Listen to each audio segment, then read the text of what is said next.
Okay, आज हम लोग नया चैप्टर स्टार्ट कर रहे हैं, ट्रायंगल्स। ओके,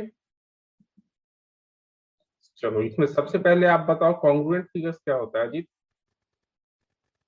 कॉन्ग्रुएंट ट्रायंगल्स आप पढ़े हो, क्लास 9th में पढ़े हो, राइट?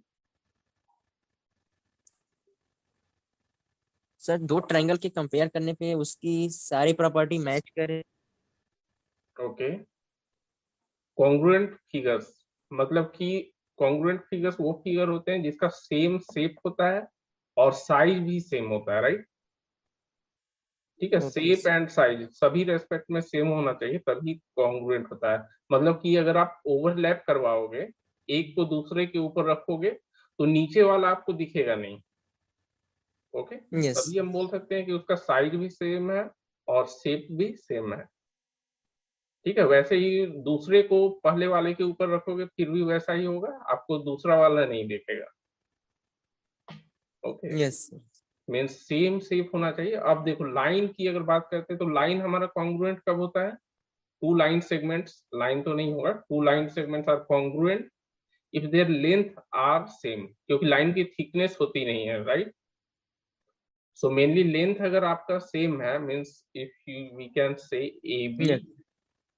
दो लाइन सेगमेंट हमारा A B and C D, तो ये दोनों कॉन्ग्रुएंट तभी होगा if length of line segment A B is equal to length of line segment C D.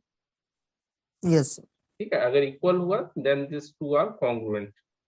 Similarly अगर हम लोग सर्कल की बात करते हैं, सर्कल कब कॉन्ग्रुएंट होगा?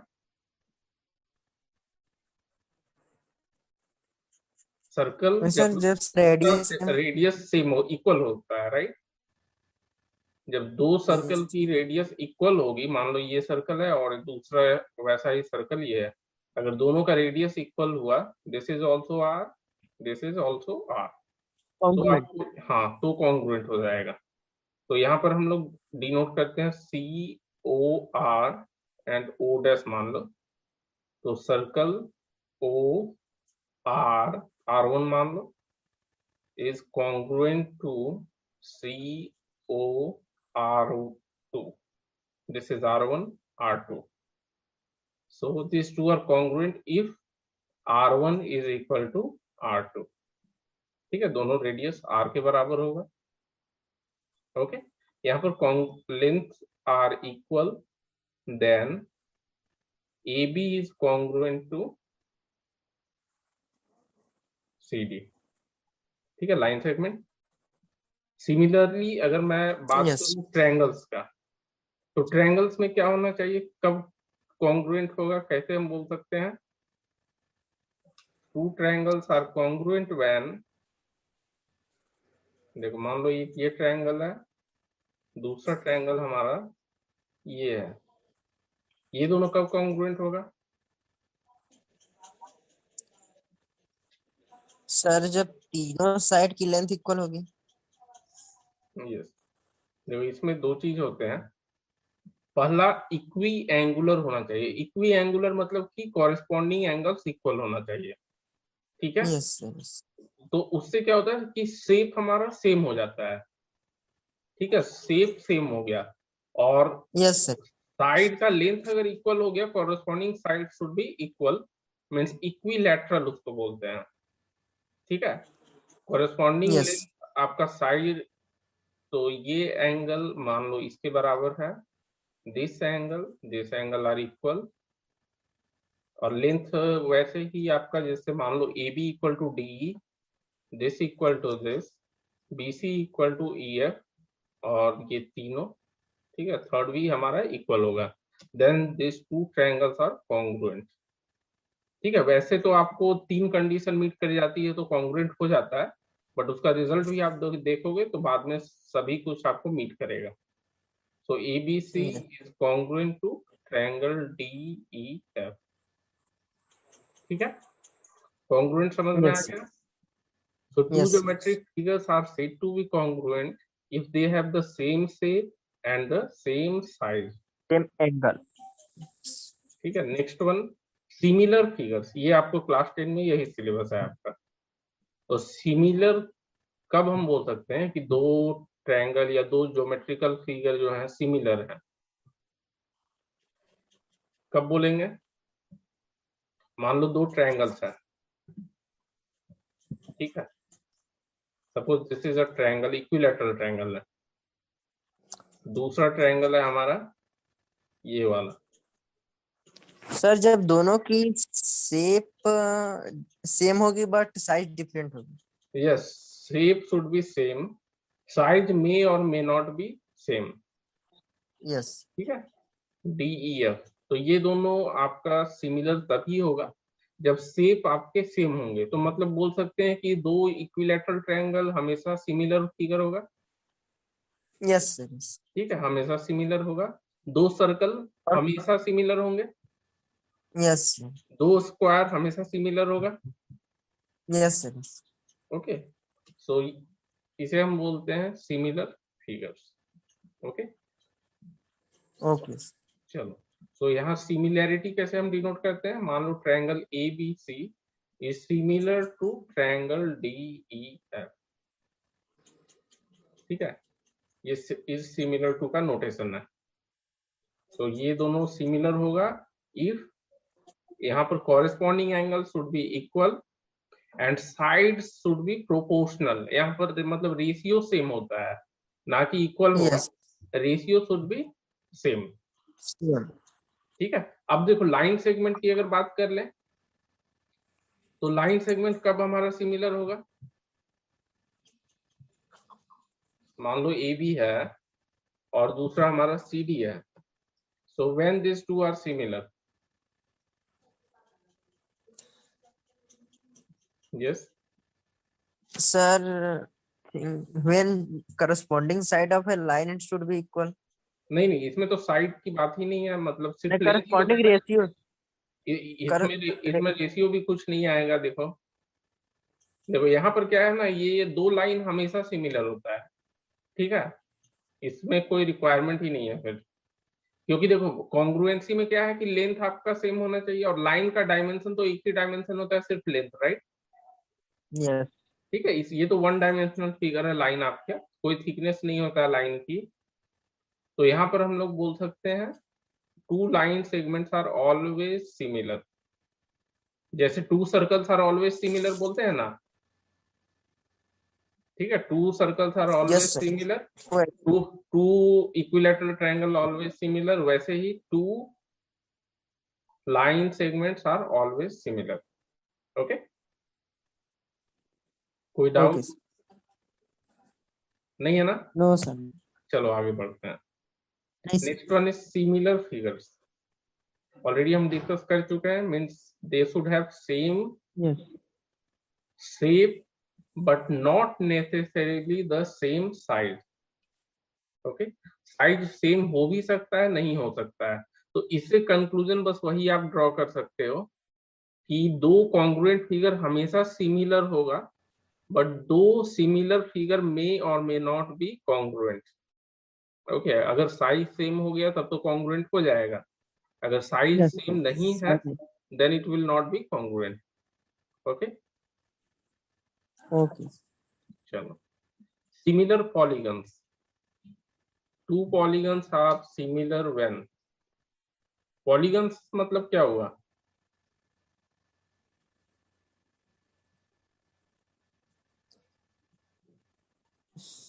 Sir more than 4 sides। More than four नहीं sides, more than two sides. A closed figure होना चाहिए। ठीक है, a closed figure. Okay, a closed figure made up of only line segments. ठीक है, जो सिर्फ लाइन सेगमेंट से, और क्लोज करने के लिए आपको मिनिमम थ्री साइड्स चाहिए। ठीक है, दो साइड से तो क्लोज होगा नहीं। तो triangle is also a polygon. ठीक है, triangle is also a polygon. तो सबसे आपका minimum minimum number of sides वाले पॉलीगन है। तो यहाँ देखो A B C sir D. हाँ बोलिए। प्लीज एक बार और बता दीजिए पॉलीगन किसे। पॉलीगन देखो क्या होता है, इसकी एक्चुअल डेफिनेशन होती है, it is a closed simple curve. ठीक है, एक closed okay simple sir. Curve which is made up of only line segments. ठीक है, क्लोज तो हमारा क्लोज जैसे सर्कल भी है, ठीक है, बट सर्कल को हम लोग Yes, sir. पॉलीगन नहीं बोलते हैं, क्योंकि वो क्या है, लाइन सेगमेंट से नहीं बना हुआ है। नहीं बना। Yes, sir. ओके। और सिंपल का मतलब क्या ओ, है कि जैसे ये देखो, इट शुड बी सिंपल, मतलब कि कोई भी साइड एक दूसरे को क्रॉस नहीं करना चाहिए। ये आपका सिंपल नहीं है, ये देखो क्रॉस कर गया, this yes, is sir. Not a simple curve. तो सिंपल कर्व में आपका कुछ भी आ सकता है, हेक्सागन, पेंटागन, ठीक है। मिनिमम आपको 3 साइड की Yes, होगी, वो ट्रायंगल होगा। उसके बाद quadrilateral, pentagon, hexagon, heptagon, octagon, नोनागन, decagon, ठीक है। तो ये सारे हमारे पॉलीगन्स हो जाते हैं। बट आपको सिर्फ ध्यान देना है कि क्लोज फिगर होना चाहिए और सिर्फ लाइन सेगमेंट से बना होना चाहिए। yes, sir. अब यहाँ Minimum, देखो, sir, 2 लाइन होना चाहिए।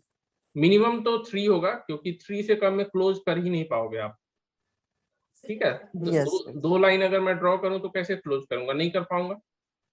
Yes, तो तीसरा तो चाहिए ही, तो minimum n should yes. Be equal to 3। यहाँ पर n जो है Okay, number of sides is equal to 3, ठीक है। okay.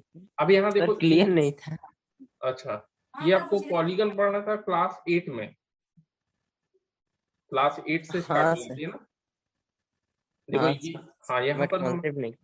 ओके, थोड़ा सा वो मतलब है, 2-3 पॉइंट उसमें नोट डाउन करोगे ना तो समझ में आ जाएगा। पहला एक आपका लाइन हाँ सेगमेंट सर, होना चाहिए, ठीक है। जैसे दूसरा आपका, पॉलीगन से ही बहुत सारा क्वेश्चन बनता है सर। हाँ हाँ बहुत सारा बनता है, आपको वही बोल रहे हैं क्लास मतलब यहाँ 8। सर कि हम्म। 10th लेवल पे नहीं सर, बहुत सारे कंपटीशन में भी रीजनिंग के क्वेश्चन हाँ बनते हाँ हाँ, हैं सर। बनेंगे आपको एंगल रिलेटेड बहुत सारा बनता है, कि सम ऑफ एंगल पूछ देगा, हाँ, कितने नंबर ऑफ इसलिए सर साइड्स थोड़ा होंगे, सा clear हाँ कितने नंबर ऑफ साइड्स होंगे, ये सब बहुत सारा क्वेश्चन आता है। है। यस, चलो यहाँ ओके सर। देखो, 2 पॉलीगन हमारा सिमिलर तभी होगा जब पहला कंडीशन उसमें होता है, all corresponding angles are equal, ठीक है। ऑल कॉरेस्पॉन्डिंग एंगल्स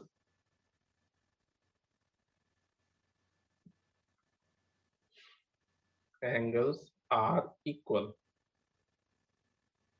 मतलब कि यहाँ पर अगर angle A, sorry E F G H, ये नेक्स्ट पॉलीगन हो गया, मतलब अगर ए और ई इक्वल है, B is equal to F, C is equal to G, और फोर्थ तो ऑटोमेटिकली होगा क्योंकि सम 360 होना चाहिए, यहाँ क्वाड्रिलेटरल है तो, ठीक है। अगर सारे एंगल आपके इक्वल हैं and ratio of sides are same, but यहाँ पर रेशियो ऑफ साइड्स देखो, फिगर देखोगे तो इक्वल नहीं दिख रहा है, ठीक है। Yes, second one, corresponding sides should be proportional, corresponding sides,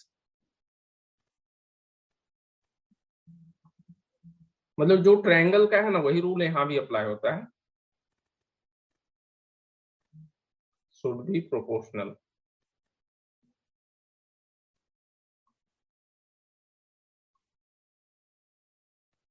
अब देखो, आप ऑलरेडी फिगर यहाँ देखे होंगे, ठीक है। यहाँ देखो कॉरेस्पॉन्डिंग एंगल्स तो इक्वल है, तब भी ये दोनों हमारा क्या है कि सिमिलर नहीं है, right. This yes, two are not similar. Similarly हम बोल सकते हैं कि अगर मेरा प्रोपोर्शनल भी है but this two are not, मान लो ये हमारा एक रोम्बस है, ठीक है, this is a rhombus, rhombus के चारों साइड इक्वल होते हैं। यस, मान लो ये ए ए ए इसकी लेंथ है। सिमिलरली अगर मैं एक स्क्वायर ड्रॉ करता हूं, उसका भी साइड लेंथ आप ए ले लो, this is a square A A. अब यहाँ देखो, रेशियो कॉरेस्पॉन्डिंग साइड का रेशियो तो इक्वल आ रहा है यहाँ पर, A B, yes, A B C D, E F G H.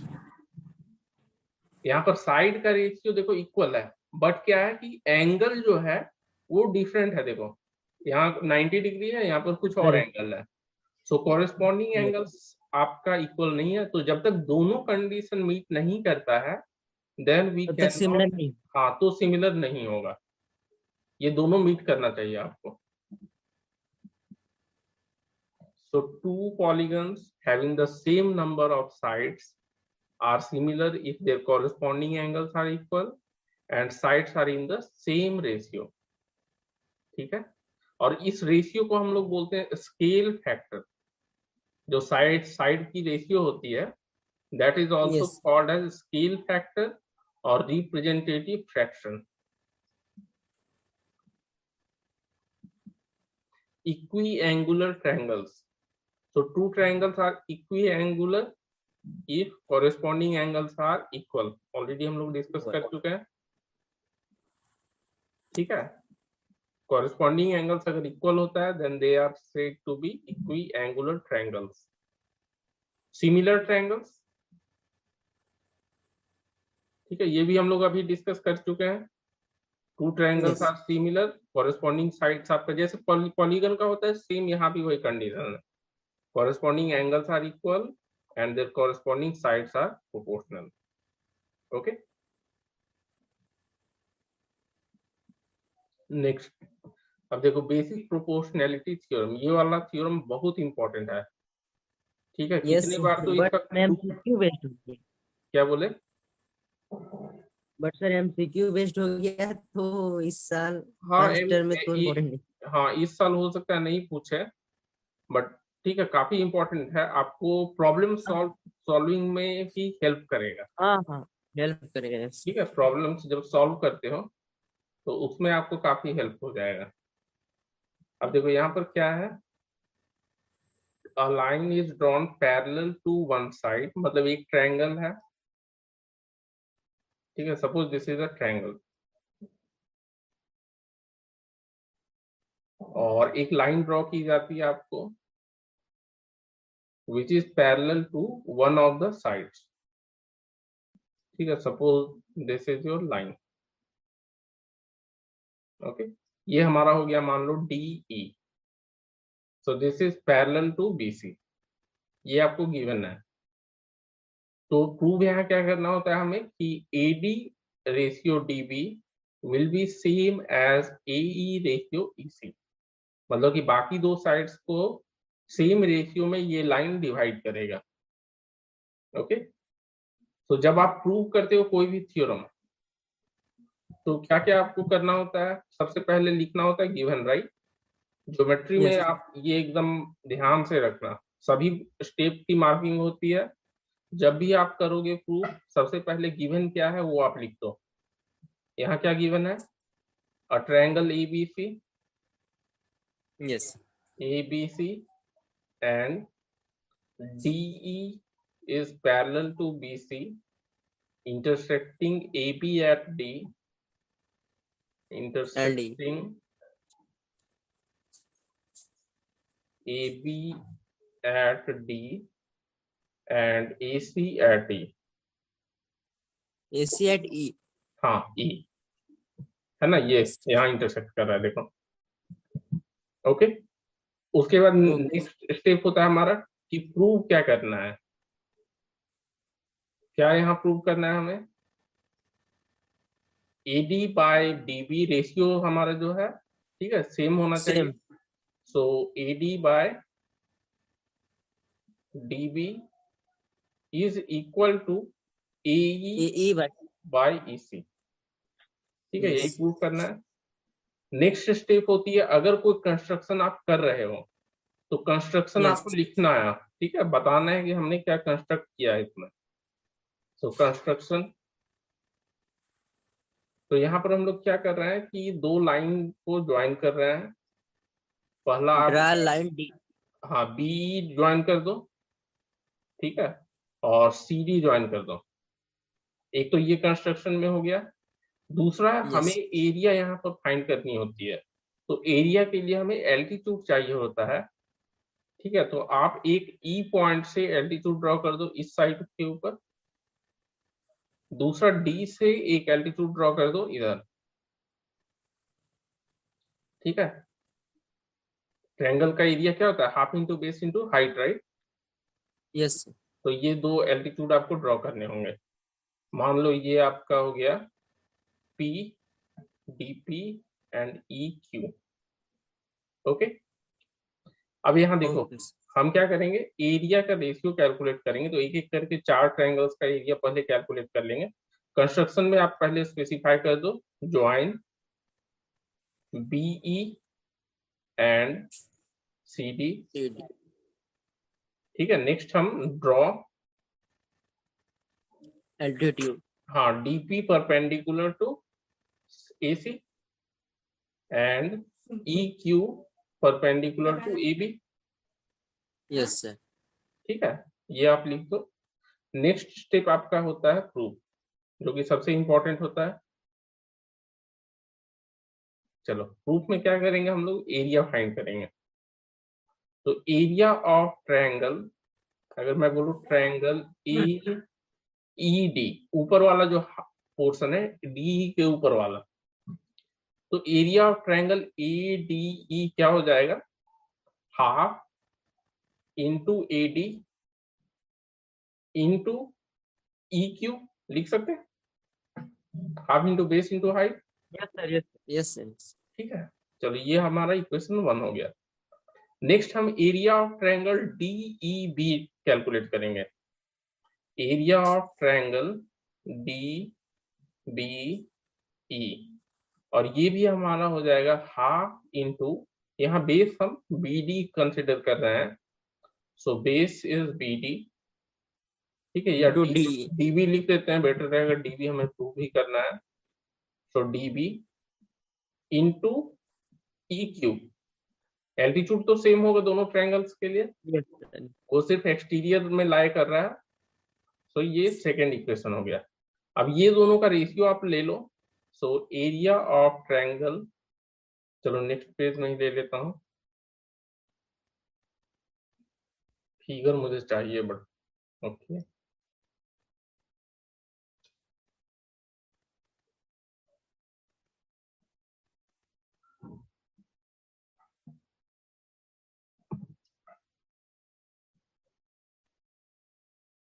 चलो यहाँ पर आपका हो गया, क्या कर रहे थे, ratio, right? Yes, sir. Okay, तो रेशियो दो आपका ट्रायंगल हो का जाएगा, okay, area of triangle ADE divided by area of triangle BDE या DBE, क्या लिखे थे, DBE। Yes, D. ठीक है, DBE। तो this will be equal to, अब आप डिवाइड करोगे क्या आ जाएगा, यहाँ हाफ हाफ कैंसिल हो जाएगा, Yes, sir. Yes, sir. EQ और AD by EQ DB. Cancel, AD by DB हो जाएगा। ठीक है, so this is AD divided by DB। ये आपका हो गया suppose first third equation. Next हम क्या करेंगे, अगेन एरिया कैलकुलेट करेंगे, एरिया ऑफ ट्रायंगल ADE। तो यहाँ पर अगर हम बेस AE लेते हैं तो कॉरेस्पॉन्डिंग एल्टीट्यूड क्या हो जाएगा हमारा, मान लो बेस हम AE ले लेते हैं, तो half into AE into DP। ठीक है, Yes, sir. Yes, sir. ये DB. आपका हो गया फोर्थ इक्वेशन। नेक्स्ट नीचे वाले ट्रायंगल का करेंगे, एरिया ऑफ ट्रायंगल CDE। सो ये हो जाएगा half into EC into EC. DP, half Yes, sir. Into DP. EC into DP। अब ये हो गया हमारा फिफ्थ।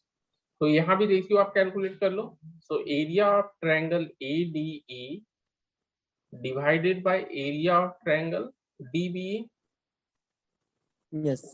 इक्वल टू DP देखो कैंसिल हो जाएगा, हाफ हाफ कैंसिल हो जाएगा, AE बाय EC। ये हमारा हो गया 6। ठीक है, अब इक्वेशन 3 Yes. और 6 देखो, अगर हम लोग डिवाइड कर देंगे दोनों को क्या मिलेगा, सो डिवाइडिंग, Corresponding side की रेशियो. हाँ इक्वेशन 3 बाय 6। ठीक है, इक्वेशन 3 बाय 6, तो ये आपका हो जाएगा एरिया ऑफ ADE। चलो यहाँ पर एक काम करते हैं हम, इससे पहले हम लोग इक्वेट कर देते हैं ये दोनों को।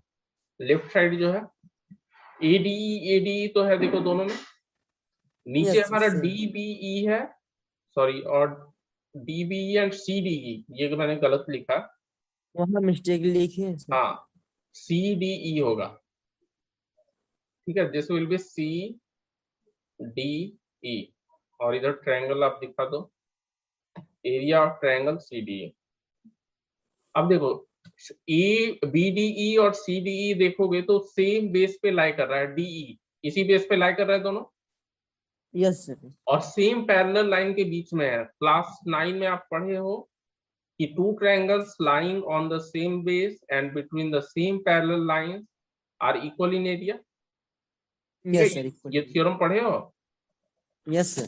स्किप नहीं किए थे ना लास्ट ईयर? नहीं सर, नहीं sir, skip. Okay, as triangle ADE and triangle CDE are on same base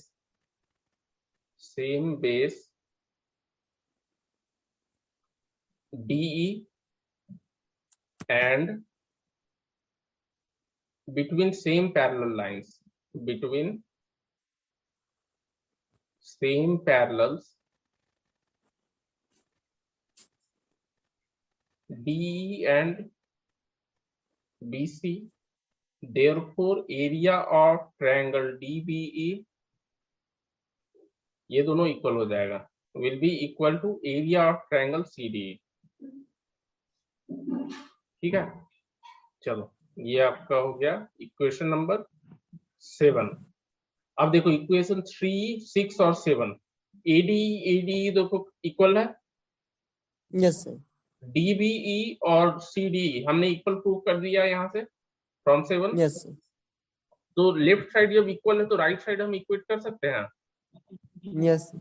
तो from equation 3, 6 and 7 we get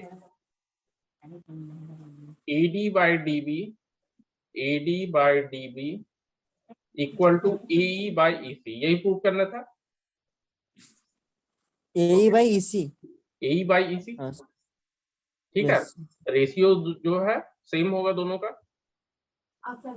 okay Yes, sir.